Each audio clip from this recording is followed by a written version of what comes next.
Are you troubled by strange noises in the middle of the night? You experience dread in your basement attic? Have you or any of your family ever seen a spook, specter, or ghost? If the answer is yes, then don't wait another minute. Pick up your and call the professional. GHOSTBUSTERS. Crew staff is on call 24 hours a day to serve all your supernatural elimination needs. We're ready to believe you!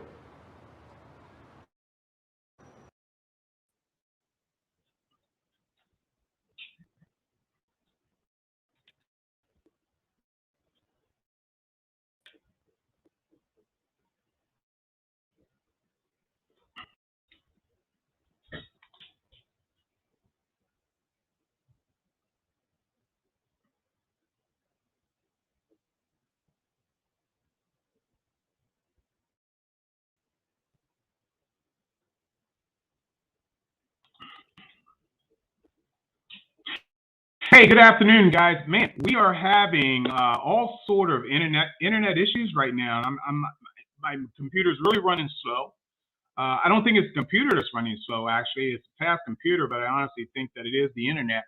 So if we have any technical difficulties whatsoever during the show, we're just going to have to fly with it. We're just going to have to play with it and see what happens. My name is Marc Lee, guys, and we are, along with Robert Lupo, who is AWOL, although I do see him in the lobby. I can't see him at all, and hopefully he'll remedy that issue. We are LUPO and LEE. Occasionally, we will do movie reviews and talk about things that we've seen at the theater. And I'm very, very excited about this show. We have some guest hosts that are on today. Hi, Terry. Terry, all the way from Ireland, is watching. Good evening. I don't know where Robert is, but I'm going to try and pull him up. I see him in the lobby. Let's see what happens. These are the technical difficulties that happens with weather, with platform. Okay, Robert, there is no camera. I don't know why, but my camera's not working. I'm going to jump out and jump back in.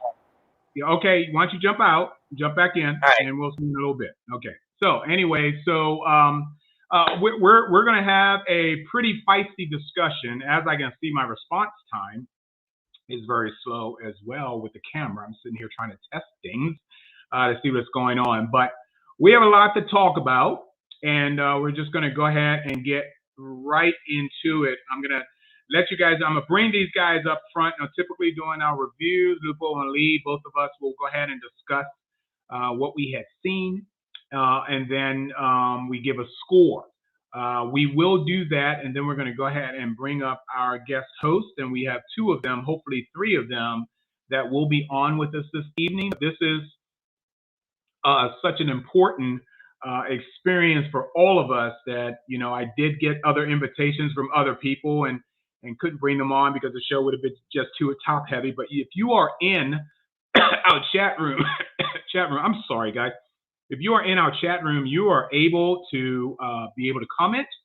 Oh, look at this. Bob, that's you watching, I see. Bob Picardo, guys, if you know from Star Trek Voyager, is watching this show as well. Bob, I wish you would chime in as well.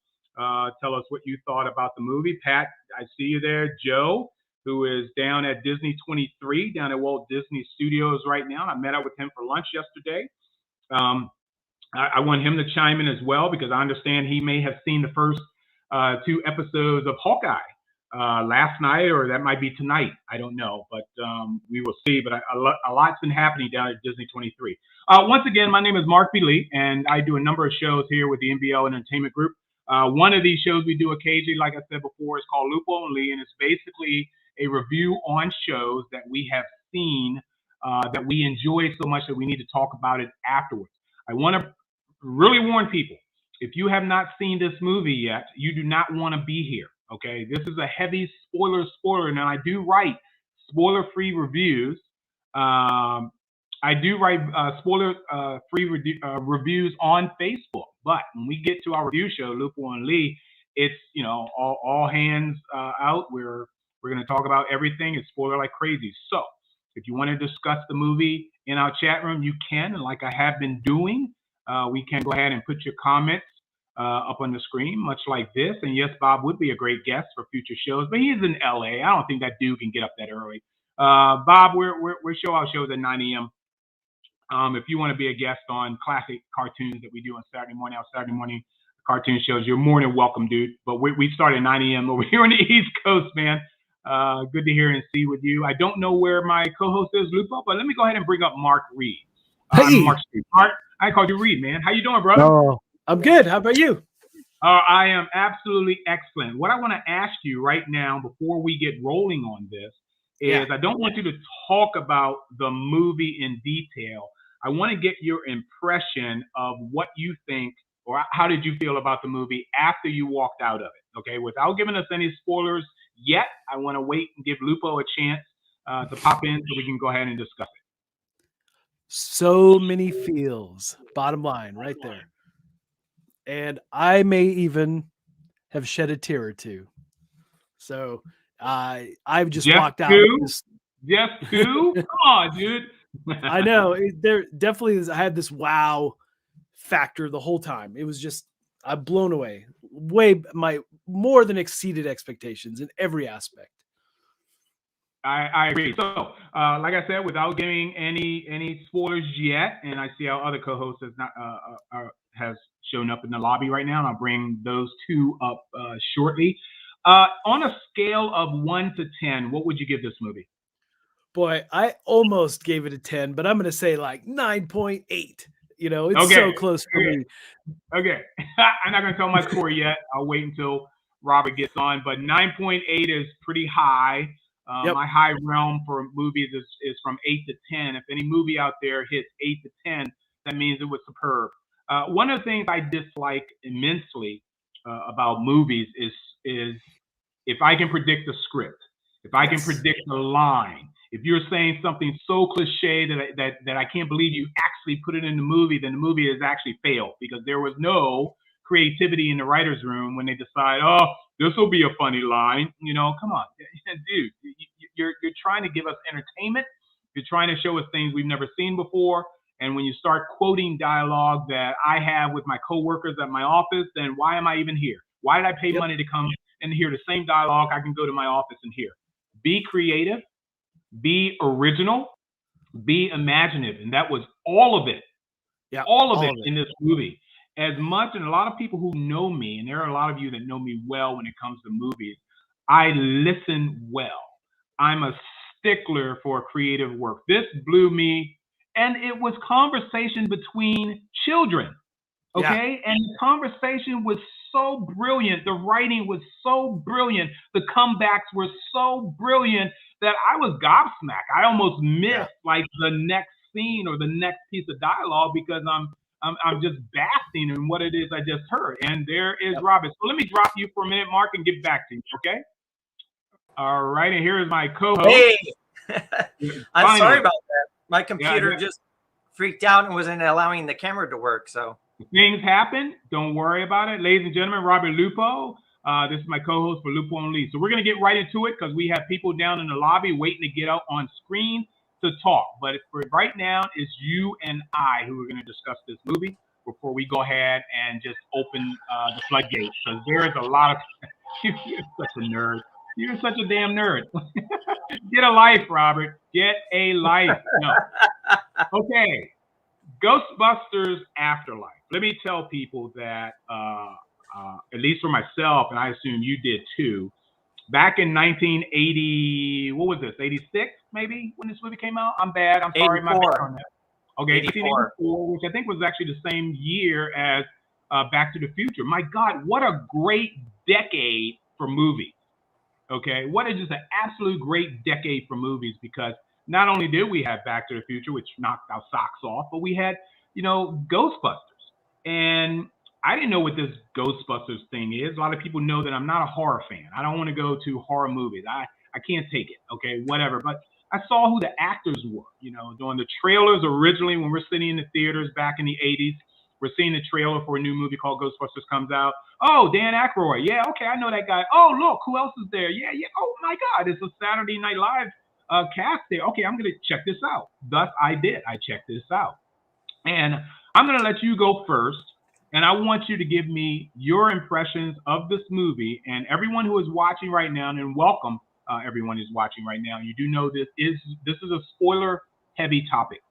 There's no way that we can have a review show on any movie and not do it spoiler-free unless you're writing like I do on my Facebook page. So take it away, my friend. Wow. So I had reservations about Afterlife, to be honest. When I saw the initial trailers, I was excited, but after we got that last Ghostbusters, the revamp, I was a little gun shy. And both Mark and I went and saw it together this last Thursday, and then I went back and saw it again in IMAX yesterday. Oh, hey, I was there last night, but just to interject here, my apologies, my friend, because it's breaking up. I'm giving you a point so we don't have to go back to it, lady. I saw it in Dolby. Okay, yeah. Now the Dolby Theater is supposed to be, even though it's not IMAX, which was size and sound, Dolby is supposed to be very quality heavy in terms of its showing of movies. Yeah, Robert, I wanted to scream. I'm like, I've been freaking denied the same experience I had in IMAX while sitting in this Dolby theater. So my suggestion would be see it in IMAX. So please continue, my friend. So I actually went to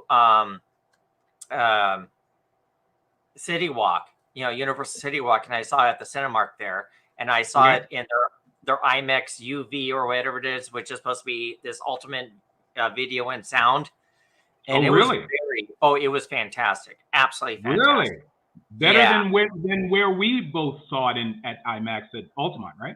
Not necessarily, because where we went at Altamont in Altamont Springs, the chairs shook when the bass shook. Remember that? Yeah, and that did not happen here. So I thought it was a much more jolting experience, I could say.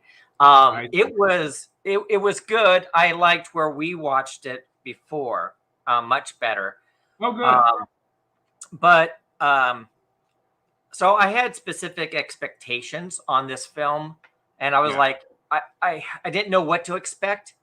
Right. And not only was I pleasantly surprised, but it far exceeded any of my expectations. Wow. The people I went and saw it with, they said, do I need to watch part 1 and part 2? I said, no, you only really need to watch part 1. That's correct. Ghostbusters 1. You don't really need to see Ghostbusters 2. It's never really mentioned in this film, but they saw it anyhow.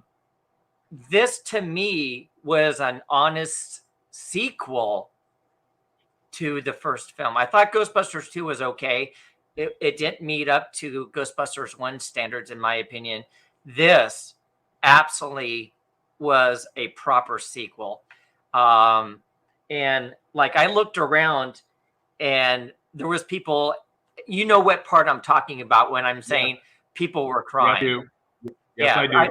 I mean, people like had tears in their eyes and people were crying at that one moment that you and I know about. And I was just like, my eyes are tearing out still. And it was so brilliantly done. I'm like, wait a minute. I'm willing to go ahead. Yeah, I'm sorry. This is a spoiler show, so you can even explain it if you want to. Oh, okay. So here's the one part. There's one part in this film where it flat out says for Harold, and the whole theater broke down. Harold Ramis, which is one of the original writers of the original Ghostbusters, and who's since passed away. And the moment that came up, like the whole audience went, oh, feels. This. So the last review we did was for a Free Guy, which was fantastic. And I said it was the best movie so far this year. This surpassed it. This is my favorite movie of the year right now. Wow. Okay. I'm going to ask you some questions, but we have people that I want to get up as well. This is our show. This is our review show, but we had the honor privilege of having people outside of our show when we were doing the reviews at the theater and you had your camera and you literally were wrangling people as they walked out of the theater to come on camera and give us their experience. Well, we have that experience again during this show, which I'm really happy to do. But I want to prep this first person first, okay? I thought I said this to you in the theater, Robert, and I'm not sure. But I remember specifically sitting here. One of our producers, one of our let's say our web series personalities here, is a very talented young lady, both in school and in beauty, shall I say. But I sat in that theater, but she's like a daughter to me. Okay, I sat in that theater, and I'm sitting here going, oh my God, that's Rachel. That's Rachel. And at the end of the movie, I text them like crazy. I don't know if it was the end of the movie or the middle of the movie. It's probably the end of the movie. And I text them. Yeah, you didn't bring your phone out during the movie. Oh yeah, that's right. I did not. As polite as I am, yes. But I remember coming out. I had to text them immediately, and I said, "You've got to go see this movie. You've got to see this movie. This is a movie with Rachel in it. It was absolutely unbelievable." And her mom is with her right now, and I want to get this generation's aspect because you and I, who are of course a different generation, I am a proud boomer. I stand in solidarity with the generation that gave you guys everything, not you specifically, but of course the Rachel. And I am happy that we gave you Ghostbusters. Now you see what we grew up on. I'm going to ask her if she's actually seen the original, and then I want her feeling for what she saw in this movie. Hey guys. Hello. My God, she actually looks like the character. It's frightening, isn't it? It's actually not frightening. It's very, that's the right proper word for it. But I just went deadpan and just went, I don't show emotion like most people. Yeah. That's Rachel. Rachel is kind of like that, but she does have that other you need round glasses. You could totally cosplay this character. Teen personalities when they just basically go ballistic. They just go. By that time, we boomers have left the room. Okay, we just walk away from it. Mark, that's you after you've had Tootsie Rolls. Whoa. That's actually very correct. Good job on that one. Okay. I know it is. You're absolutely with Tootsie Rolls. It's like it's like Dastardly's dog, Muttley. When he actually I stand corrected. The Saturday morning cartoon expert I'm supposed to be. Quick Draw McGraw's dog, and his name was not Muttley. I forget his name, but when you throw him a snack, it goes. And he goes up in the air and he floats back down, whatever. So anyway, I have no idea what he's talking about. No, I don't remember that cartoon. It was for my Saturday morning cartoons audience. They know exactly what I'm talking about. Rachel, how are you, sweetheart? I am doing great. But before I go into this, I have a very important question for you, Mark. You okay? Yes, it's important. Did you hear that oxygen and potassium went out on a date? I heard that it was okay. We're judging you now. Okay. If we had to influence our young, I'd probably want it this way. So yeah. Rachel, I'm just gonna. Oh, you can't see me do that, but I'm just gonna say. Wait. I have one for her. Okay. This photon is on an airplane, and flight attendant says, "Do you have any luggage?" And he says, "No, I'm traveling light." Yes, I travel light. No, I'm traveling light. A photon is light. My photon is light. Yep. Okay, one more. I heard that people who struggle with organic chemistry have alkenes of problems. So good. Hello, adults in the room. You do realize why I do not have any children. Okay. You now see it. Here's proof right here. Rachel, and I brought Mark Street up because now we're gonna go ahead and get these opinions. Right now, I already got Mark Street's score. Robert, don't say your score yet. Mark Street said 9.8. Hello, Rose. You are in the room too as well. How you doing? All right. Hey, doing all right. Good. Can I get a score from you? 1 out of 10. How would you score Ghostbusters Afterlife? I'd give it about a 9. Okay, Rachel, how would you score 10. Ghostbusters Afterlife? 10. What? God, I couldn't even finish my sentence. Jeez. You know, this was a absolutely marvelous movie, as we all agree. But Rachel, since I literally buzzed the hell out of you guys to go see this movie on Saturday, I bugged you guys to go see it because I'd already seen it on Thursday, but I was already on Facebook Friday and convinced myself to go see it a second time. I even changed my score in midstream on Facebook. Give me your score, your impression. You already gave me your score. Give me your impression as a young person, Rachel. How do you feel about this movie? Well, I think it goes without saying that this is the main character of this movie. I related to her more than I have pretty much ever to a main character in anything else. Full with the awful jokes and everything. Mom can attest to that. I do tell awful chemistry jokes all the time. But aside from that, the cast was enjoyable, especially for a bunch of I was really worried how they were going to, especially when we got to the end with Gozer, how they were going to balance that out. Because if you just have a bunch of these young kids defeat Gozer, it's that's kind of disrespectful to the original cast. But then the original cast showed up and it was sort of like a mix between generations to do it. So I thought that was wonderful, perfect way to end it. And then with Harold Ramis at the end, I cried. I think I was the only one in my family to cry like a baby. Yeah, she was over crying. that. I was crying. I didn't even watch well, I have seen the original. Was not even alive when the original came out. But I still cried like a baby at the for Harold at the very end of the movie. It was just a wonderful, fantastic time. I had a blast all the way through. I was smiling ear to ear all the way through. It was just an amazing time.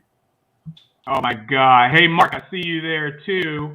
Yep. Go ahead and give us a little bit of your feelings about the movie. Oh man. So obviously I was a huge fan, and even back in the day, I saw the original back to back, and I almost did it with this one. If I'd been on my own, I would have done that. But this, just the feels in this movie, and I lost it when he shows up and holds the proton blaster with her. That's when I lost it. And then the rest of the movie, I was fighting back the tears, and wow, I was just blown away. And I really thought, oh man, is this going to be two Stranger Things? But no, they pulled it off. They 100% so good. And I really feel like that 100% McKenna Grace, who plays Phoebe, that she carried the movie 100%. And I loved her character so much. And not only that, but she just totally embodied Egon. I mean, totally 100%. And I love all the little tidbits, like in the lab, how you see his collection of spores and fungus and mold he talks about. Yeah. All kinds of little details like that just made me giddy throughout the entire thing. I felt like I was 12-year-old. Again, I just loved it. I love the fact that he had a fireman's pole. Yes. Yeah. He go down to his lab. I was like, that's a good touch. Yeah, it was so good. So, and obviously the fact that they brought in another ghost that's supposed to be like a counterpart to Slimer, perhaps the Muncher. He was great. All the little nods throughout the movie back to the original. And I'm sure there's stuff that I even missed. I can't wait to see it 2, 3, 4, 5 times. So, 100% just every aspect. But, as much as I enjoy the original cast, man, Phoebe was phenomenal. So good. Yeah. So I have zero complaints. It's really funny how you mentioned Stranger Things, because of course we did have a cast member from Stranger Things who was the brother, in this movie, and I didn't recognize him immediately. Oh, I did. I've seen this kid before, and I'm actually not a big fan of this. Unfortunately, he grew up. Hold on. Unfortunately, he had grew up, so I really didn't recognize him. But in all honesty, it was the nose that caught me. It was really got me. Go ahead. I'm sorry, Robert. What were you saying? I'm actually not a big fan of his, or many of the cast from Stranger Things. I just don't relate to them. I'm not a really big fan of his, but because I saw in the trailer he was going to be in it, I was like, I don't know. He did a great job in this movie, and I went from a not so much a fan to a fan because he can act. I thought he did a spectacular job. I did find some problems with this movie. Yeah. Do you want to hear the problems? Okay, hold on. I need to bring up something. We're going really quick on a high right now, Robert. Before you. Yeah, let me do my last final high thing because I was super proud of this that I noticed it in the movie. When you were talking about the muncher, the Slimer counterpart, and then all of the like little nods that you missed throughout the movie. One of the things that I noticed that made me smile from ear to ear because it's one of those things where I just glanced around in the background and I'm like, oh my god. One of the stores while they're doing that chase scene is literally called Lorenzo's Music. Yes. So good. Oh, very good. And I got that too. Yep, I love that so much. Oh, very good. The micro Stay Puffs were amazing. Do we have an official name as a Stay Puft babies? Maybe? No, I call them micro Stay Puffs. Micro, yeah, I like that. I like that. Yeah, that's really good. Yeah, the micro, and they were such a great comic relief. I absolutely loved them. And I loved how they posted themselves. I was like, oh my god, this is brilliant. Yeah, I want one. I want one for my desk. Well, that would be great. So, like when the one was in the blender and he was like skydiving over the pan, I was like, done that. Okay. Not in a blender. The fact that they did not mind dying was the most hilarious part of me. It's like, yes. go ahead and at first, when they showed up, I was all like, oh god, these are going to be annoying. And then they started killing themselves, and I'm like, yes, this is like perfect. Holding themselves over the fire and everything, making s'mores out of themselves. The s'mores was amazing. Oh my god, that was brilliant. So personally, if I walked in and I saw these little micro Stay Puffs, I would run. Robert, stop. I did. Hold on, guys. Mark and Phoebe, I'm going to drop you guys. So I can go ahead and take our review, and I'm going to bring you guys back up again. Once again, there is a slight delay with the internet going on. So if it looks like we're over talking each other, it's mainly because I'm hearing things kind of late. I have one of the fastest internets that they offer right now, and I don't really know what's going on. So my apologies if we're talking over each other, if we're sounding rude, we're not doing it on purpose. I'm not getting a lot of what I'm hearing now. And Robert, okay, all right, go ahead and finish your thoughts now. All right, so do you want my review? Yes, that's what I pulled up for you. So, I'm giving this a 9.5, and I considered a 10 because it's spectacular, but there's two issues with the film. Okay. The main issue, and I watched because I went back and watched it again specifically to see if I was correct on this. And when they set off all the traps and captured the ghosts were coming in from all the field areas, and the only ghost that wasn't sucked in was Eon. And he should have been sucked in. Yeah, so he should have been sucked in with the rest of the ghosts, and he was at ground zero. So that was an error. But the other error in the film was when the Keymaster and the Gatekeeper meet up, no one could understand a word they said to each other. They have this growly voice, and I'm like, wait a minute. And then I went back and saw it again, and I turned to the people with me. I'm like, did you understand a word of that? And they're like, no, I have no idea what they said. So that was disturbing. They over-exaggerated the voice to the point where you can't understand what they're saying to each other. So those are the only two issues that I actually had with the movie, and which is why they lost a 0.5 off of a possible. I mean, I understand. For me, the fact that Egon wasn't pulled into the trap with the rest of the ghosts didn't bother me one bit. I wasn't going to nitpick that at all. It's fine. There's other dozens of reasons that somebody can come up with of why that didn't happen. I don't care either way. It didn't take away my enjoyment of it. My score No. is 9.5 as well, only because 10 is super sacred. It would have to be a movie made by God, which there have been a few of those movies that did hit that 10 range for me, but it'd have to be a movie made by God in order for me to put it in that category. This was not one of those close.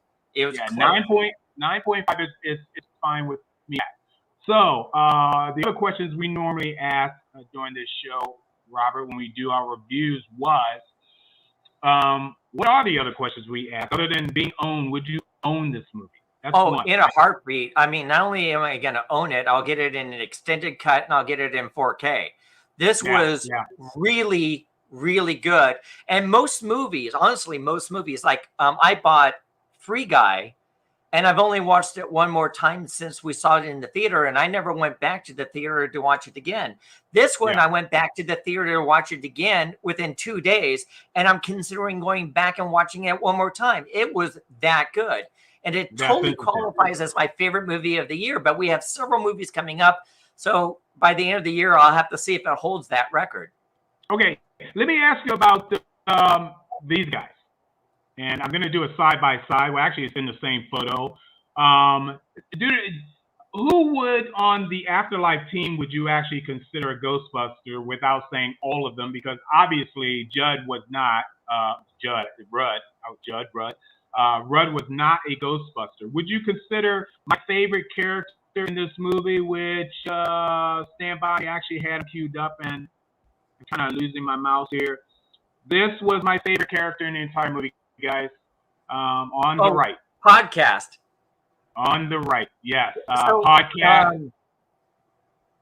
So to me, Podcast was like he kind of took over for Ray.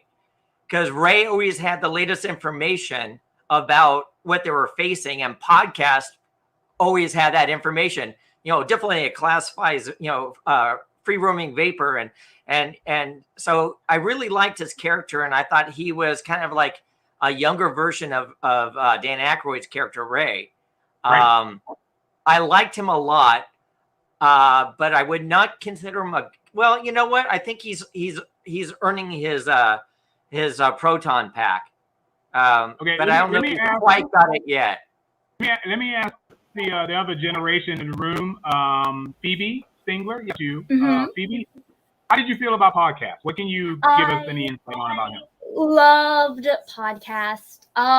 He was a great comic relief, and as somebody who is new to the web show business ourselves, I think I could, me at the very least, I could definitely relate to his aspect of, oh, you're my one subscriber when he meets Ray at the end. I love that. He didn't say one subscriber. He goes, oh, you follow me. He has a lot of subscribers. And the fact that you got your voice on the 46th episode. Robert, I'm correcting you. He did say you are my one subscriber. He in fact did say that. And I just saw it yesterday and I listened for that. Okay. He said, you follow me? You're one of my subscribers, not one. I heard you're my subscriber. That's right. We beg to differ, Robert. We both think you're wrong, but that's okay. No problem. So go ahead, Rachel. Go ahead and tell us a little bit about the podcast. Okay. So like I said, great comic relief character. I completely agree with him being the Ray of the group. Like it's one of those things that I didn't think of until you mentioned it. And as soon as you mentioned it, I'm trying to assign these other characters their roles. Like the brother would definitely be the Venkman of the group, and his girlfriend would definitely be the Winston, because the brother just has so much sass.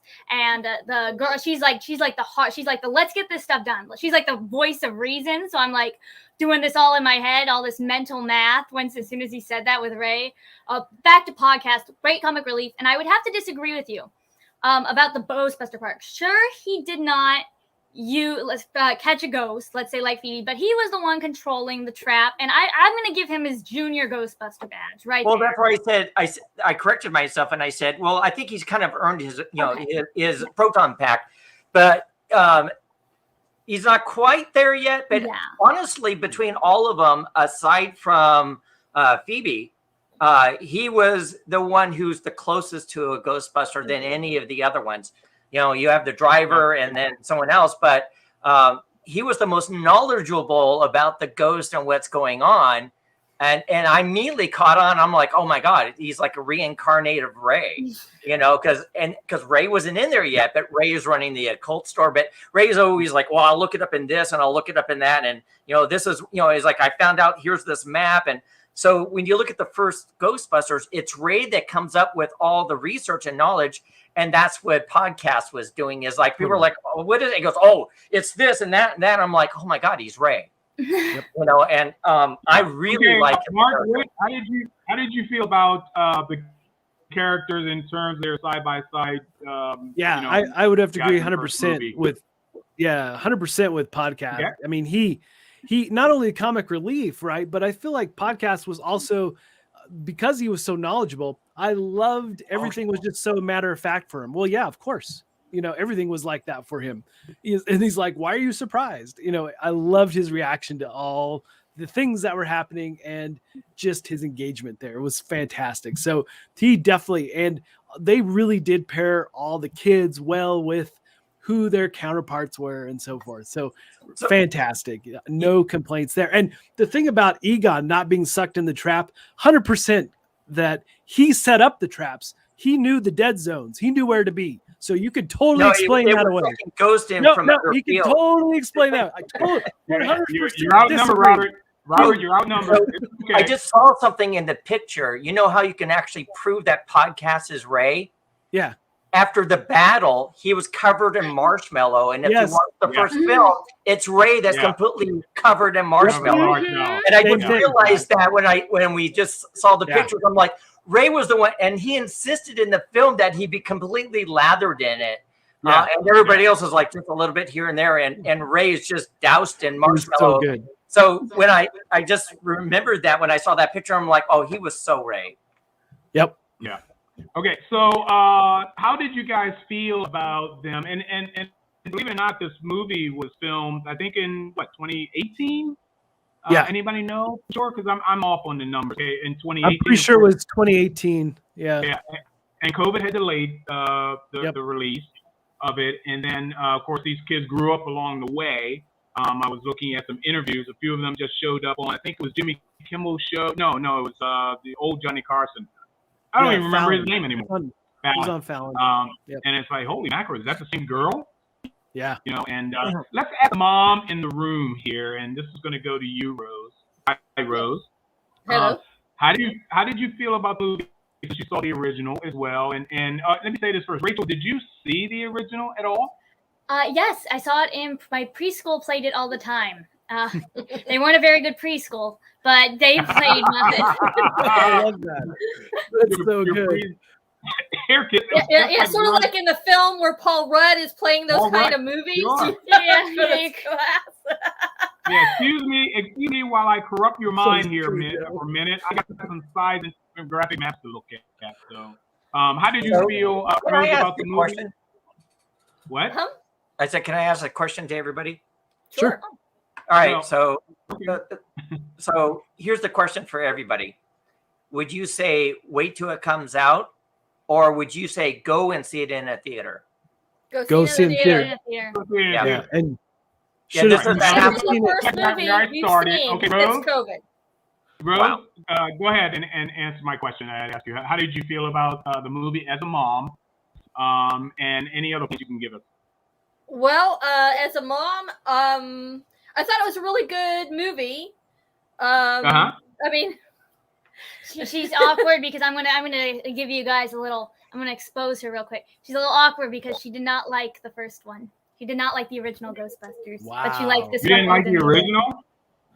I was not a huge Ghostbusters fan. I appreciate the history of it. It was big when I was a kid, but I liked this movie so much better. I liked this one I liked Afterlife so much better. It was a really touching film in a lot of ways. Yeah, I used to like you though. But, oh well. I did not hate it.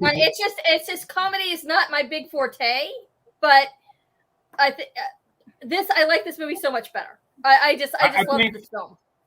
Oh my goodness. So everybody hung around for the after credits, right? For both credits. Oh yeah. Oh yeah. Yep, and it was really I interesting. love how it goes Sigourney Weaver, and then people go Sigourney Weaver, where she? And then immediately she's right there. That was so there she great is. how they did that. I love that too. It was so Yeah, good. and you know what? And an interesting thing, she has really aged gracefully. She's very attractive, you know. Oh, they were talking about that on the way out of the theater about how she's immortal. How she's immortal. Right? Yeah, she's immortal. Yeah, because I was thinking about all the movies that Sigourney had been on, and it's like, wow, you know, even Working Girls. Remember Working Girls? I remembered her back then. Yep. And it's like, wow, Sigourney really looks fantastic. I was really impressed with that. So other than the third movie, I should say, I had to count in my brain because there was a Ghostbusters 2. How did you guys feel about the third movie in comparison to these 4 that we have just seen? What is your honest feeling of the third movie? And that was the third movie with all the ladies. Okay. Well, I'll start. As me and Mom will start as the females in the room. It bored me. I'm going to be honest. Taking away anything political or any of the girl Ghostbusters thing, bored me. I was bored by the movie. If it did not entertain me, I could predict the plot beat by beat. It was like, it bored me. That's the best I can say. I can't even describe anything beyond that. Did you even see? I did not see it. She didn't even see it, I don't think, because I told Listen to me. We were up in Orlando when we first saw the first preview for this Ghostbusters, the third film, okay? It was the only time I have ever seen a crowd boo at a preview. The whole audience booed. Wow. And that was months before it came out. Okay, it was we saw it during X-Men Evolution, which Apocalypse. X-Men Apocalypse, yeah. That's impressive because the most shocking thing I've ever seen for a preview is I saw the preview for Titanic, and the guy in front of me watching the preview goes, "Oh, the ship sinks. Now we know how it ends." That's hilarious. But yeah, literally the whole entire audience. Yeah, and you like looked over to me and you were like, "Oh my god," you were so scandalized. Yeah, it's the first time I've ever seen that happen in my life. Yep, I had a similar experience when we saw the trailer. The theater. Yeah, I literally said. Yeah, I didn't. I think I just exclaimed, "Why?" Oh, yeah. We lost you. Turn off your background because it's interfering. Yep. There you are. That's better. That's better. Wow, I don't understand. This before and never had any problem, but today it's a weird internet day. I think in the multiverse. I refuse to say the here, so I don't know if is it raining up there? No, but it's really gray and cloudy, so I don't know. There's something going on. My apologies, guys. But okay, so nonetheless, let me ask you guys about. Wait. I want to give you feedback, Mark. About the third movie. Go ahead. Yeah. You asked everybody. So I have to agree with you that it was boring to me, but Ghostbusters was a movie that did not need a reboot at all. Under any, I don't care who starred in it. It was not necessary. I agree. And it was a very, very poor attempt. It was trying to match the humor. It was trying to match, the pace. And it's not a movie you can do that to. Right. It was a very, very poor attempt. And that's why when I saw the trailer to this, I was hesitant because we did get that. Realistically, all we actually needed was the first movie and this movie. Yes. And it would have been perfect. Would have been, we really didn't need Ghostbusters 2. It was fun. It wasn't horrible. Fine. It wasn't great. This was great. Exactly. Absolutely great. This was the Aliens sequel where the first movie was really good and then Aliens just took it to a whole new level. And that's exactly what this movie did. And the fact that it wasn't just comedy like Ghostbusters was, the fact that people were crying in the theater. Because people love Harold Ramis, and he's so talented and so wonderful. And the fact that everyone but Rick Moranis came back and had a cameo, including Sigourney Weaver, was brilliant. But the fact that like everyone in the theater cheered when the 3 Ghostbusters walked up and interrupted, I was like, when Mark and I first saw it, both of us, I could see tense up and go, awesome, because I had no idea that was going to happen. Yeah, and it was brilliant, absolutely brilliant. And God bless you. Stood up. I really did feel like this film was like a love letter to Harold Ramis and to the fans of Ghostbusters for all these years. And you could totally tell they were fans. They were huge fans of the first movie, just based on how this movie played out and was made and written and so forth. Another note on the Ghostbusters 3, even my daughter at the time was like, why wouldn't they just be the daughters or granddaughters? This doesn't make any sense to me. So, I mean, that was such a dumb move on their part to do a reboot instead of a continuation. So dumb. Got it. Okay, so you all understand who directed the movie, correct? What? You broke up. You all, am I freezing? You're fine. Go ahead. Before it screws up again. Everyone understands who the director of the movie was, right? Yes. Yes. Yep. Okay, and having a son, which is the way this movie kind of, even though it was a granddaughter, was perfect. And that's just karma right there. The reason why it worked so well, because Ivan's son, Jason, basically took over the reins on this, and he was just utterly fantastic. He understood what his dad was doing originally, and he executed it as well. I don't even want to talk about the third movie. I didn't even retrieve any photos of the third movie because I refused to. Okay, as far as I'm concerned, this was in fact, Ghostbusters. You know, this gang right here. This was the Ghostbusters, and then of course now I go ahead without any hesitation whatsoever.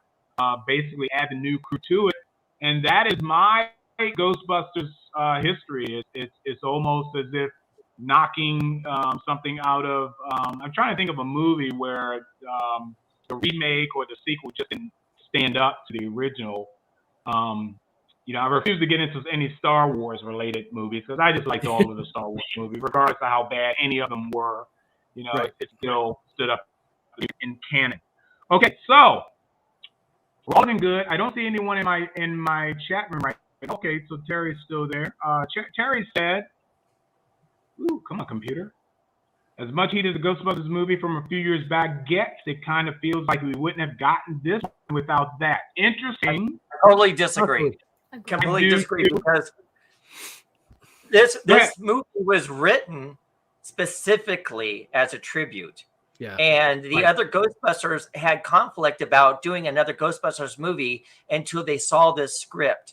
And they all agreed now's the time to come back. Yeah. So this wasn't decided on the last Ghostbusters film at all. It had nothing to do with it. It was the fact that it was done as a tribute, not only to the original director, but to Harold Ramis, and a tribute to the original movie. And that's why Bill Murray signed on anyway. Exactly. He was the holdout for all these years. He was a huge holdout. He was a huge holdout. He went, now's the time. Yep. Okay. He thought the script was so fantastic that he said, "Okay, yeah, I'll sign on for this one. I'll be a part of it." So that was fantastic. All right. Some negatives. We know where Robert's negatives were during the movie. Rachel, Rose, Mark, do any of you guys have anything that you would have liked to have seen differently, or not at all? Okay. I have a brief, tiny complaint. First, I want to say that I will acknowledge, because everybody was ganging up on him earlier, that during the movie, me and my traitorous mind was like, why isn't Egon going in the trap too? But then I was like, well, because he's Harold Ramis and he has the power of Harold Ramis, so the trap isn't stuck. You know what? Because of that, I'll withdraw my complaint. I love it. Forgivable, and honestly, if he got sucked into the trap, the movie would just end. Yeah, and I really needed for him to go on. So, I do have an interesting point. I don't know if you all realize, but during the closing credits, there's the second song after the Ghostbusters song, that slow song. That's sung by McKenna, who played Phoebe in the movie. Right. I don't know if you're aware of that. How about that? Oh, very good. Nice. It's her first. It's her first song. It's her first song. It's her first single. So she's trying her hand at doing music too. So good for her. Mark. So it was really hard for me to find a negative. I do agree that it was hard to understand them when they were possessed. I can't remember the wordings now, but I don't recall thinking I can't understand you. I just remember thinking, well, that was a little overdone. But the only complaint, and it's super minor, and just because I'm coming from live through the first movie, I just wish the original cast had just a little bit more in the movie. Not they didn't need like huge things. I just wanted them to be a little more tidbits here and there throughout, but that's really my only complaint. Nothing else. Okay, I'm gonna respectfully disagree with you on that one. Only because when the nick of time comes into play, you have to throw in something to basically represent in the nick of time. Sure, and I think with the original characters coming in, it was actually perfect. Not only that, it wasn't a movie about the original characters. It was a movie about the current characters. So that would have been a little too heavy-handed if I think they did throw in the original characters a little bit more than what they already did. I think it was perfect timing. I honestly think, my opinion, that was well played.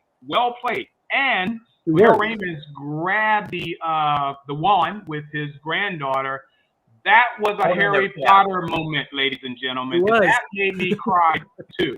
That was a Harry Potter moment. Okay, and I'm like, oh my God, look what they're doing. But it was fantastic. But I got a little confused, and I need a little bit of help from you guys. I got a little bit confused because, and this may say, Morbid, get the hell off my lawn.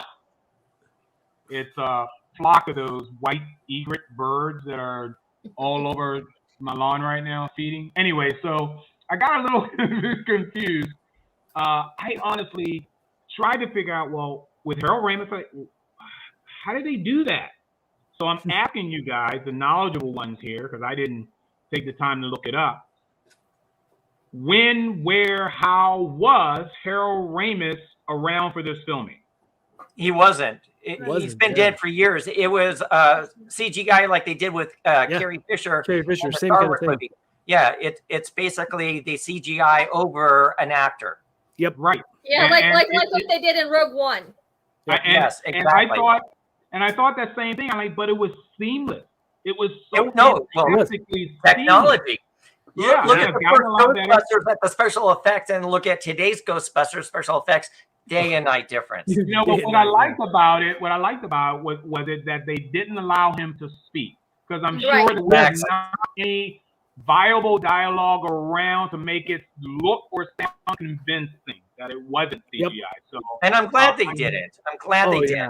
Yeah, I'm glad. Yeah, so like I said, I'm glad they did not do that. Okay, and it was just seamless, utterly seamless, and all the appropriate nodding and eye glancing to all the individuals that were addressing him literally in a way it's absolutely fantastic, and I'm glad that wasn't earlier filming and they had it on file somewhere to insert in the movie. I'm glad that the creators of CGI and movie making were just absolutely fantastic at that. So that's my take on that.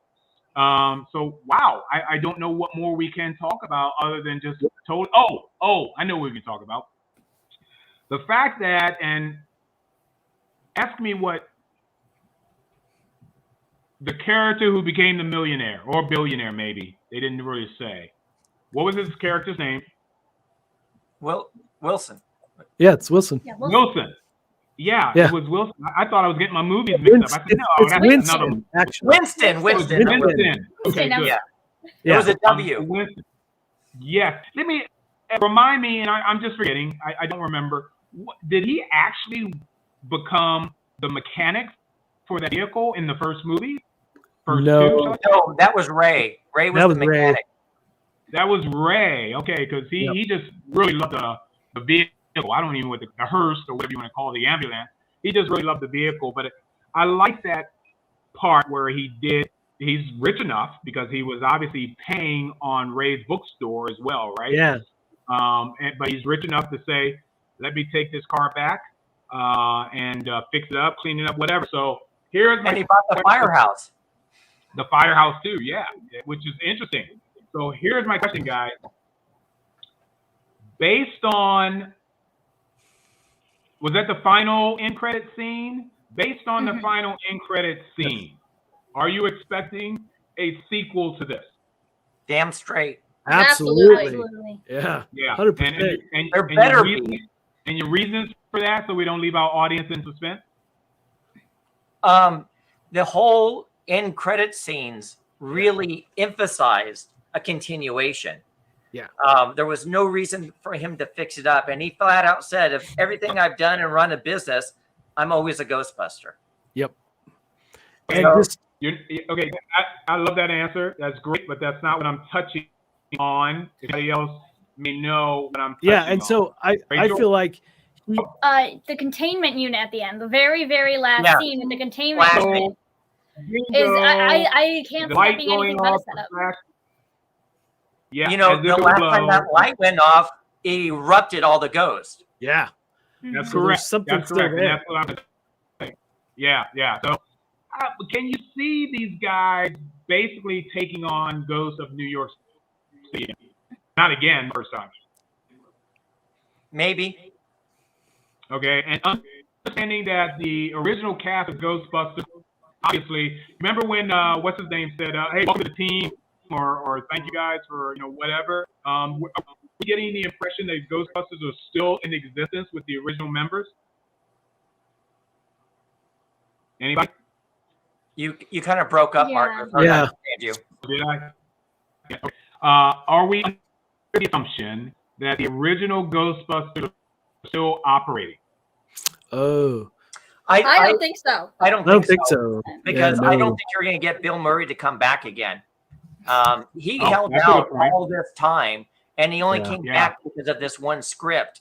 And as a tribute to Harold, it took them years for Harold and him to basically become friends again. And they they became friends right before Harold died. So I think this was more of a tribute to someone that he brought back into his circle. But I think what they're going to do is they're going to expand it and maybe use the kids growing up and so forth. But after Ghostbusters 2, Harold and Bill Murray stopped speaking to each other. There was a heavy grudge. It was bad. It was really, really bad, which is why we didn't get any more Ghostbusters movies. Right. So I think Bill Murray basically did this only because he wanted to basically pay a tribute to Harold and in his way say sorry. Yep. Yeah. Sure. I agree. Yep. Sure. So the containment unit, as you guys can see right here in this photo, obviously is setting up something for something. We already know that the kids are basically, a couple years older than what they were portrayed as in the movie. So it looks like we're going to see young adult Ghostbusters now. Hopefully. Oh yeah. Yep. Yeah. Yeah, I had the feeling that the Winston character might have been a Ghostbuster behind the scenes like this whole time. Maybe he's the only one who stuck with it, and everybody else had gone off on their own. Well, I mean, it seems like maybe he has a secret team or something too. That these new people will join. I disagree because they tell you in the movie that Harold Ramis's character took all the equipment. And left them with nothing. So Ghostbusters died right there. I will say that I do think if any Ghostbuster is like one of the originals is going to come back for the sequel, I do think Winston is absolutely, without a question. It's going to be like our main one. He's got the car, he's got the firehouse. He'll be like head office kind of the guy. Yeah, he'll be the money. He'll be the money behind the operation. Yeah, he'll be the Charlie for like Charlie's Angels. Yeah, in all honesty. So these guys, I had a question that I was trying to ask. I forgot about. So Paul Rudd, how appropriate, how good was the timing for him to actually be sexiest man alive and for him to show? It's hilarious. Isn't that really wild? Yeah. I was thinking about that too, Mark. Yeah. Especially when he's like, not that it isn't warranted because he's hot. Okay, not my type. Sorry, not my type. I would have voted for Raquel Welch or something like that, but I get it. But Raquel Welch for the sexiest man alive. yeah. See, she can cross any category with me. Okay, any category. I don't care. If she was sexiest man alive, I go okay. But how do you guys feel about Paul Rudd? Oh, I loved his character. He was definitely. I felt like he was.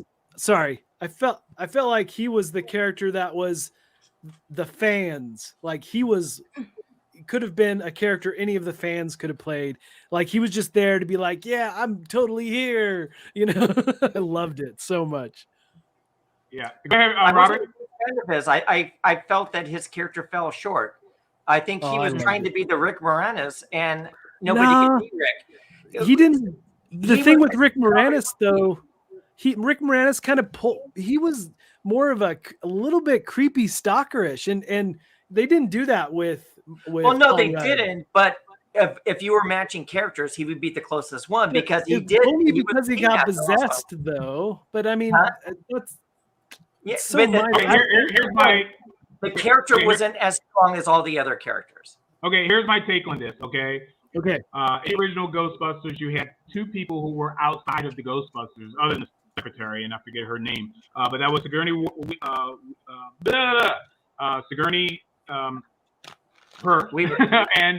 Rick Moranis. And I think they were written into the script for a specific role.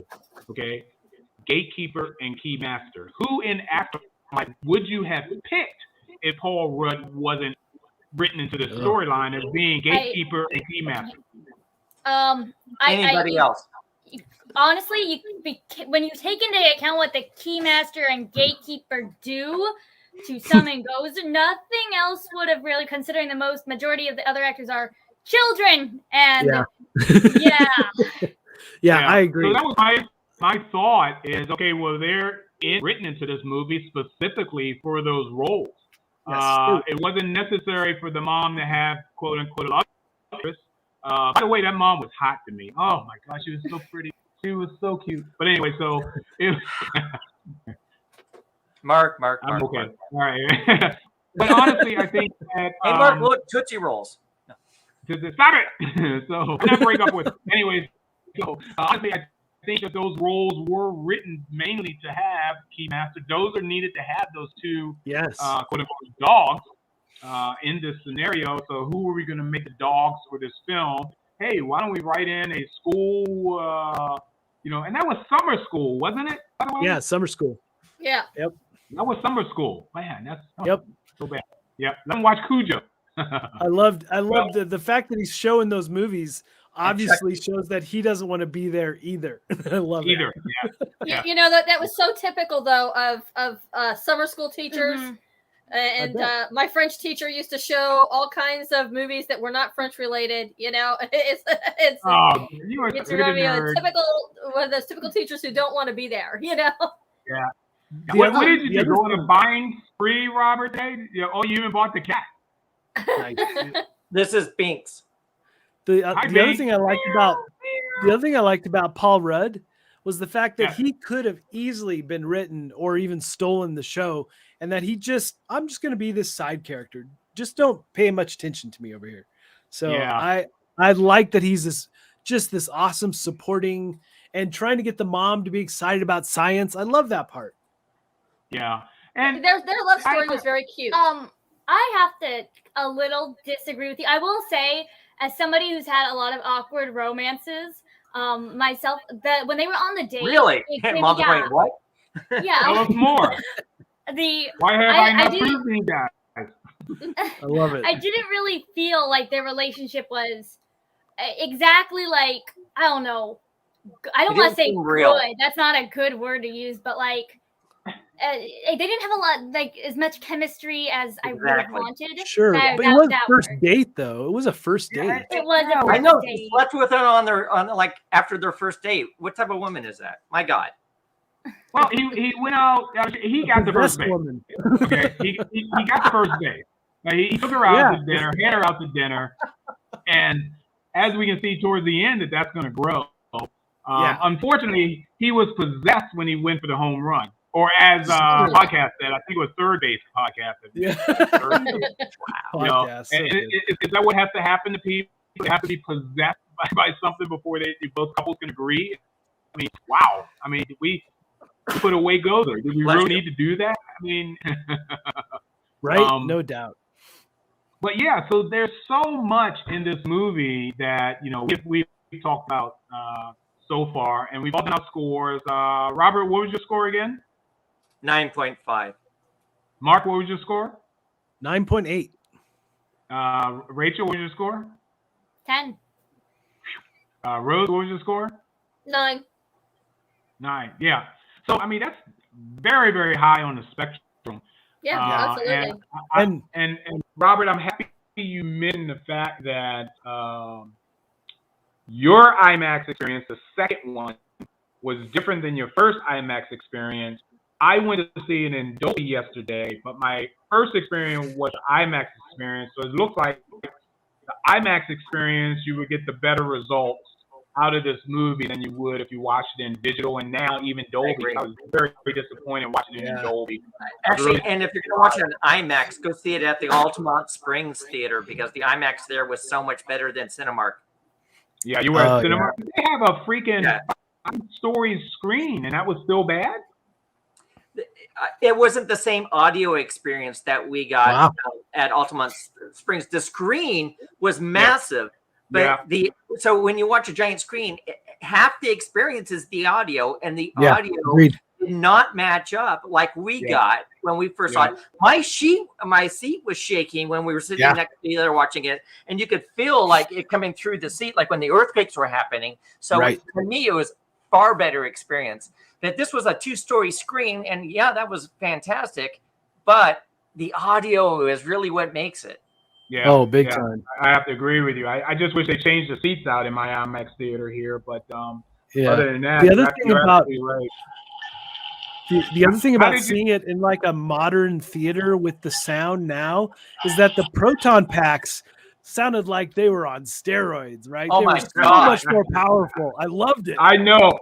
When she first turns it on and the camera focuses on the pack and it goes all the way down the line through the wiring and everything, it's like, oh my God, man, I feel it, That was absolutely awesome bass.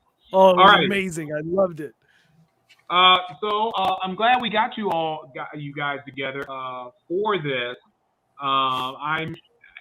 It's been a long time since I went to see another movie 2 days after I've seen it for the first time. But like Robert, I think I feel the same way. I think I'm gonna go a third time, but I'll probably wait a month. Something like that. I'm seeing it at least 3 times this week. Absolutely, 100%. Wow. And I have to agree. I have to agree with you, Robert. This hands down is my favorite movie of the year so far. No contest. Yeah. Nothing is even close for me. So that's really interesting that you. Right? Did you see Free Guy? Oh yeah, I loved Free Guy. I owned it. Was great, and that was my favorite. And then this came out, and I'm like, Free Guy was okay. Yeah, exactly. That's how I felt. Exactly. Yeah. Do we know anything else that's coming up between now and the end of the year that? Oh, there's a whole bunch of movies. Yeah, there's a bunch coming out. Nothing I would say nothing excites me like this movie did. Spider-Man No Way Home is going to be that big. I want to see. Okay, I want to see. But I don't expect them to wow me like this movie did. Agreed. Yep. Yeah. Well, when does Batman do? Batman? Who cares about Batman? Some people, Robert. Is that coming out this year? Is that this year? That's what I'm wondering. So. Yeah. Maybe it's after. Maybe it's a spring movie. That sounds really. It's been a long time since we first saw the previous Batman. Actually, you know what's really awesome about Batman movies? I couldn't think of anything either. Oh my God. All right. So if you want to know anything good about Batman movies, you've got Batman and Robin's #1 fan right here.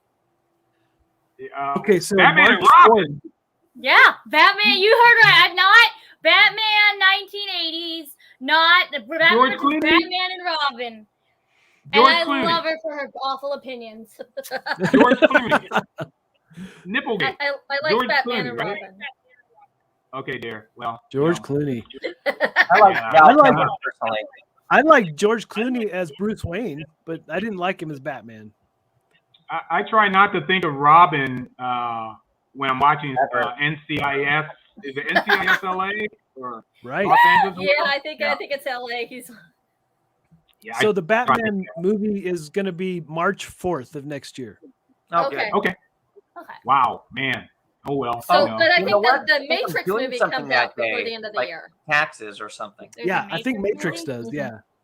Matrix See, I'm not is the end of the talking year. about the Matrix movie either. That I'm questioning the Matrix movie. Yeah. It's not wowing me. Right. You know, I'll see it, but I'm not.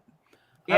I wasn't I'm not that excited. I mean, this is the movie that we all decided we were going to go as a family. It's the first time as a family we've been to the theater since Avengers Endgame, the four of us. Yeah. Okay, Nice. we've been to the theater separately, but this is the first time the family went, and everybody in the family loved it. Okay, all four of us just love this film.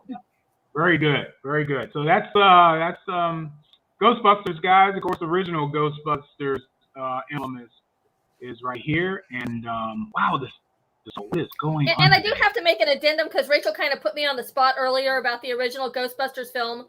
I do like that film. The only thing I did not like about it was Rick Moranis' character. Oh, my daughter is the same way. He's just too stalker-ish for her. Yeah. That whole part of it, it just turns it off. I for honestly me. was like, is that what they write that to be romantic? Because no. Yeah, that was. He was stocky, and he still got her. Yeah. That's a wrong Wow. message. That's the wrong message. What a way to be possessed, right? Yeah. So anyway, Ghostbusters Afterlife. Anybody that's watching right now, if you did not mind the spoilers, you're watching the show and you hadn't seen it, it obviously means you're for punishment. But regardless of what we've said during this show, go see it anyway because you know, it's not This like is seeing an the real absolute. thing. Yeah, because we're not doing it the justice that it deserves. Go see it. Go see it. And Rose, You should have already seen it. You only have to see the first movie. You don't. If you've never seen Ghostbusters, watch the first movie. You really should. And that way you'll get all the in jokes. Yep. Yeah. And Rose, you know how much I'm a fan of soundtracks. I was over the moon when I was listening. It was the original music. I want the soundtrack. Yes. It was Even so from good. even from the opening scene, it had the exact same. I they love did in the original movie. They did this so right. They did this movie so right that I have to applaud them, take my hat off, whatever. Ghostbusters Afterlife will basically take you back to 1980s. They did it the way that I think sequels should be done with legs of its own. Okay, not having to replay certain things, even scenario. I even like Muncher. It's like, oh, that's original. I really like Muncher too. Yeah, I really like that and how they added that his ability into a major portion of the film. That was brilliant. Yeah. Yeah, he was a freaking metal eater. It's like, I wow, loved it. that was fantastic. I'm so glad they went that route because they could have easily said, "Oh, we'll just make it Slimer." Yeah. But I'm so glad they did something new there. I thought that was awesome. They should name him Rusty. Yeah, I love it. It eats away metal. Yeah, eats away metal, and I like the way he shoots them right back out at you too. Yeah, right. He would be banned in California. For gun laws? For gun rights, you mean? He'd be an assault ghost. Yeah, assault ghost, yeah. Well, we didn't talk about that whole scene where they were driving through the town and she's shooting up the town. Oh my gosh, I loved it so much. Okay. Just that whole. We were gonna end this show, but you're right. I gotta talk about this. You get a slap on the hand, release your parents after you just caused so much insurance damage. Are you serious? So, yeah, Right. I know there's gonna be people who probably aren't as nerdy as we are. Right. He doesn't mind letting things go. But yes, there were certain things in this movie that you knew not happen in real life, but we don't care, do we? Right. We don't care. Like being sucked into the traps. Yeah. Yeah. Have fun playing in the mines. It's like, what? Well, see, the thing is they all became legitimate miners then. Yeah, right. Young kids, miners. Yeah. You whispered that. You whispered that in my ear during that scene. Yeah, we're watching them like, yeah, they're really miners.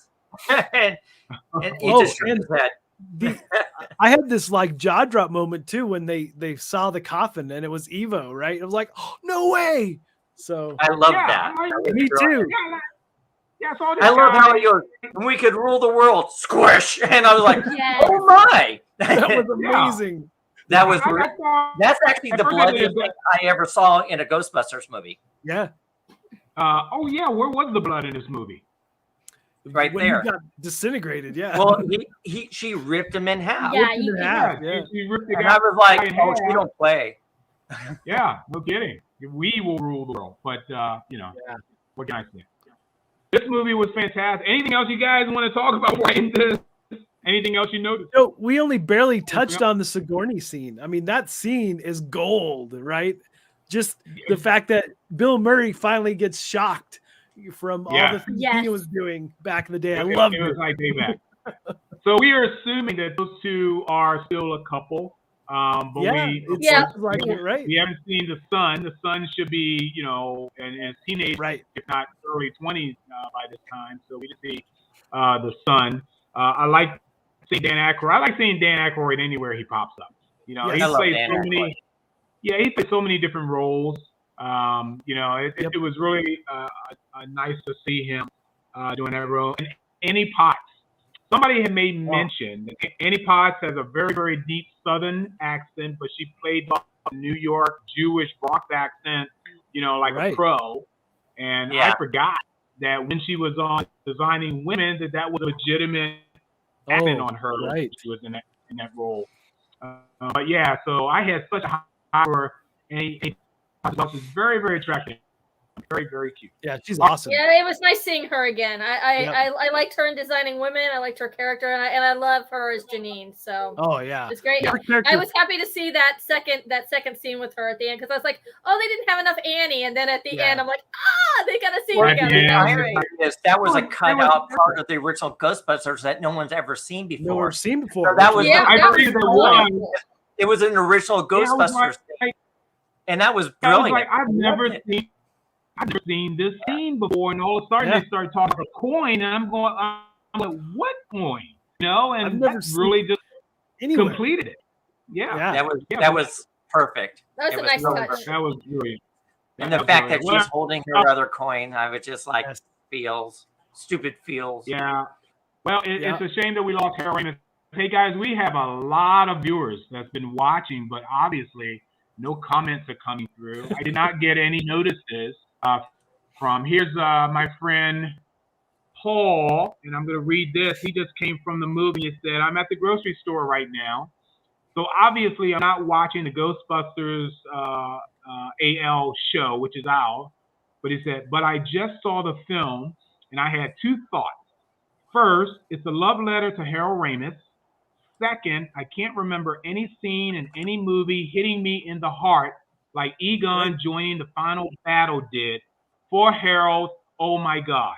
So that's fantastic that we just had somebody just come from the movie and I wanted to give us their 2 cents on this. Oh my God.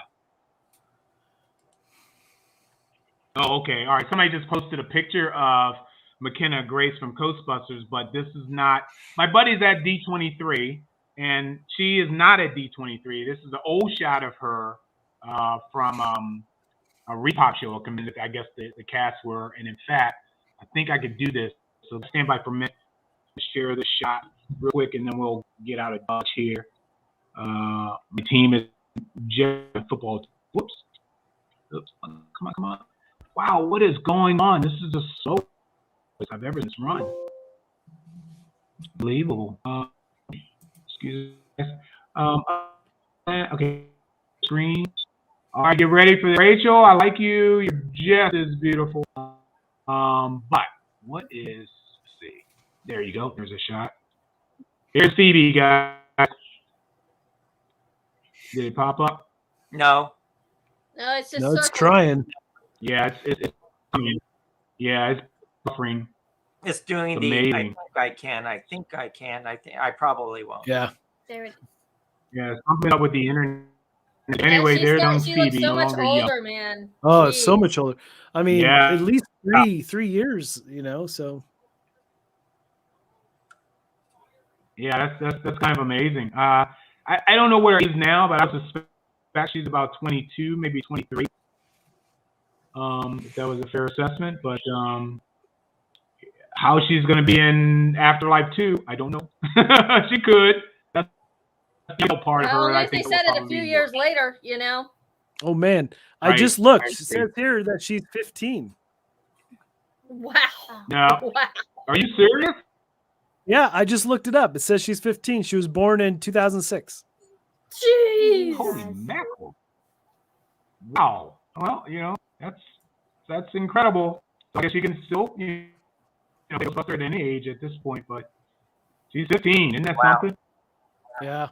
All right, that's Phoebe. You know, Guys, a you haircut have and glasses always, you know, they can always make her look younger, you know. Look, True. I was thinking that too. I'm like that Hollywood budget, you know, it's you got a makeup team. So How old are you, the they need to doppelganger? work, and you know, Are you around the same age or are you older? I am 21. You're a bit older. Yes, just a little bit. yeah, It's Rachel is uncanny 21, how so much you guys look alike.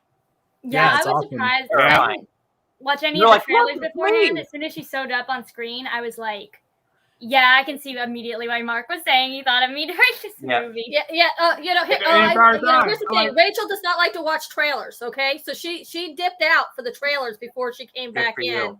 But unfortunately, she Okay. came back in for Spider-Man. Right in time for No Way Home. Like, She one did of not the want to see biggest trailers I can.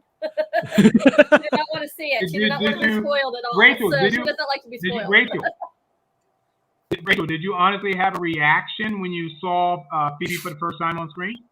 Yes, I did. I Yeah. said, I lipped, oh my God. I think is what I lipped. No, what you probably did is, where's my check? Here's the thing. It's so uncanny, not because they also look alike, but they're a lot alike in personality. Yeah. She's a science major. She's a bioengineering major. So it's so wild. awesome. Like I said, up to even the puns, which I do unironically make at home. Everything. Yeah. Good for And you that's for going why- to a scientist, by the way, because I'm a scientist as well, but I do computer science. And Rachel, that's why I had to contact you immediately, because it wasn't just the look. It was the attitude, everything. It was everything. The scientist part, the puns. I'm like, my God, that's Rachel. You know? That's so Yeah, and incredible. I can't say enough how she was by far my favorite character in the whole movie. So I just everybody just go see this film. Not because my daughter's incarnation is in it, but because it's a great film. It's a great yeah, film. it's just Cannot so recommend fun. it. I'm up for a third viewing. I'll wait a little bit. The fact that what studio was this? Anybody? What is it, Sony? Columbus Pictures? Sony. I think It's Columbia. Columbia. Oh, no, it's Yeah. Columbia Pictures Yeah. because it had Division the of Statue of Sony. Liberty. The Statue Yeah, of it Liberty. had her in the beginning, and I was so thinking that's going to turn into a ghost or a zombie any minute now, because you know that's how those movies were doing back then. You know, but yeah, it's Columbia Yeah. Pictures. The reason I said that, I was wondering what streaming service it would hit and when. You know, I get watch on my TV when it comes on. I know I will in the private, because what I'll do, I'll put it on closed caption. I'm sorry, I talk about this, and we were in the show, but I'm getting back to Mark's point. Mark seems to think he understood what the keymaster and the gatekeeper were saying. I had no freaking clue. And the reason I brought it up, because if I saw this on TV, I'm going to immediately put on closed caption, because I do that all the time anyway. Yeah, I want to That's know the what they're reason saying, why. for damn sake. Yeah, Mark, did you understand what they were saying? yeah, I didn't feel like I said, watching it, I felt like, well, that's really hard to understand, but I didn't feel like I couldn't piece together what they were saying. Obviously I don't know the lines now, but I didn't have like this, what did they say moment. I just Yeah, said, everybody well, I asked that was in our group, they're like, I have no idea what they just said. Well, it's funny you said that, Robert, because I went for the second time and I reminded myself to pay attention when that part came up, and I swear to you, it was gibberish. Yeah, it was like kind of like gibberish. Yeah, demon language, and yeah, I'm maybe. like, And that was completely unnecessary because in the first movie you could understand what they were saying. Yeah. Well, Yeah. hold on. Let me test you guys. Let me test you guys right now. When there is any language other than English that is put up on that is heard, what's the next thing that you see? Subtitles. Yeah. Perfect. Boom. Translation. Why even speak that if you're not going to explain to us? Because obviously it meant something. You know, the next thing you would see is subtitles, and we saw no subtitles. So I'm like, well, maybe that was bad English, and the editing department just did a bad job on it. But you know what? When we watch it on video and do subtitles, the subtitles are going to say the sequel will be out in 2024. Are you kidding? No, I'm kidding, but that would be funny as hell. It was like, oh, now we know what they're saying. Or I have to wonder or too. I can make up something too. They would be saying like, "You really think they're understanding what we're saying?" No, not at all. And this might be an instance where the new high-end audio that we have plays against it because there's just too much bass. Where in a standard theater, maybe it wouldn't be that way, you know? Yeah, but I saw it in two different sound systems. Thank you. I was yeah, the same and both of them actually were unlegible. Yeah, this movie was seen in 3 different theaters, one with Dolby, 2 with 2 different types of IMAX. So, and still not even understandable. So, yeah, I don't know what that was about, but wow. Yeah, so mine was an IMAX as well. But I just don't recall thinking I don't understand. I don't recall thinking that at all. But I was almost elbowed Robert and say, "What the hell did they just say?" So hopefully, if anybody has any answers to that, hit us up on our pages and whatever, and say, "Yeah, I understood what they said," and then I know you're lying because we didn't understand it. So, hey, Ghostbusters Afterlife was just off the hook. I am ready now for any award shows that come up. Golden Globes, Oscars are in February. Okay. If they were to hit any category, well, let's ask you this now. We'll be here forever now. What category do you think this movie would rate in? With Golden Globe, it would be the comedy one, the comedy musical one, and it would win. It should win. Yeah, what is it? Best that comedy and drama. And it would be comedy and drama. And then of course sci-fi. Yeah. And it's probably going to get awards for how they get these awards for all the special effects, and that's it. Well, and that's what I was going to touch on. Now. It's hard to compete in special effects. It's nothing that they can't do, so they're not really topping each other anymore. That's a very, very difficult category to win. You really have to knock my socks off with special effects. Even the dogs, the demon dogs. They went back to classic demon dog look. They could have CGI'd the hell out of that. Maybe they did, but if they did, they made them classic looking from the 80s. The Pillsbury Doughboys, that was fantastic. But it didn't knock my socks off because it's such a simple, easy thing to do in Hollywood these days. So even if they get nominated in that category, I don't know what else out there could be in competition with it, but I don't know. Who knows? So you guys are saying drama. Robert said drama. Those basically said comedy category, right? It would be drama, comedy, and sci-fi. It's no not best. more. Yeah, no best actor or actresses in That's what I was gonna say. Best. I honestly think that the girl who plays Phoebe should win Best Actress. I don't know if she's going to. Well, I don't know if she would win Best Actress. She was spectacular in this film, but there's other films out there with amazing actresses. She did a great job, but that was nowhere near like the best actress. Oscar-worthy. You don't think it was Oscar-worthy. Yeah. Okay. Well, that's going to be very, very interesting if that's nominated. I'm not going to be disappointed if it wasn't nominated in any category. Box office, I think, so far for this weekend was $44 million. which is okay. It's still pretty good. Yeah, 40 million over the weekend's pretty damn good. Yeah. I don't know what Bond opened up at. How much money did it make? Over 40 million this weekend. That's good, considering post-COVID, Yeah, that too. Yeah. The theater, I was surprised there was not as many people I thought there would be more people in the theater than there was. Yeah, it was about like a quarter of the way through when we came in. Yeah, quarter. Yeah, it's interesting that you said that too, because my theater, it wasn't half full. Robert, what was IMAX? Was that? I think we had a pretty full. The one that I went to Saturday night at Universal City Walk, that was their huge 2-story screen, massive theater, and it was completely packed. Oh, okay. Oh wow. Completely packed. Like there was almost sold out, and they have tons of seats in there, like double what we were sitting in before at Altamont Springs. And it's funny, I've never seen them put a box office on a Monday morning. I don't know why I always see it on a Saturday. Saturday's not even over. Sunday, you haven't raised that audience. Why are you putting up 44 mil? And it wasn't even, it said opening, but I don't think it was opening night, because I know they accounted for Thursday. But Thursday and Friday. Right. It wasn't an opening before the end of summer. It was 40 million before Saturday was even finished. That's correct. Yeah. So Box Office Mojo, I'm going to have to pull up and see what it is currently, or tomorrow to see where it actually falls. I don't know. Hey, guys. Numbers. Yeah, fantastic. Robert, hang around for a sec. Sure.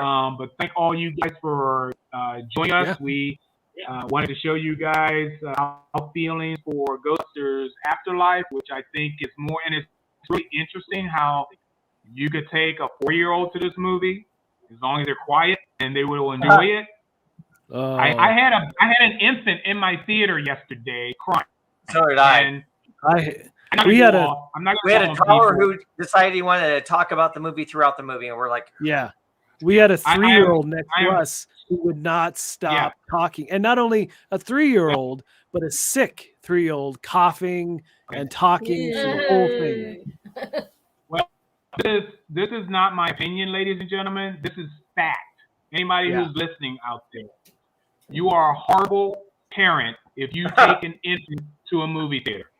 Yes. Simple. No ifs, ands, or buts. Yeah, see, when I took my kids to the movie theater, people were like, there was a kid here? My kids were always quiet, even as babies. Yeah. And that's but you should know that. If your kids aren't quiet, don't go to a theater. Unfortunately, you have to generalize this, because sure, there's some peaches out there, some fantastic kids.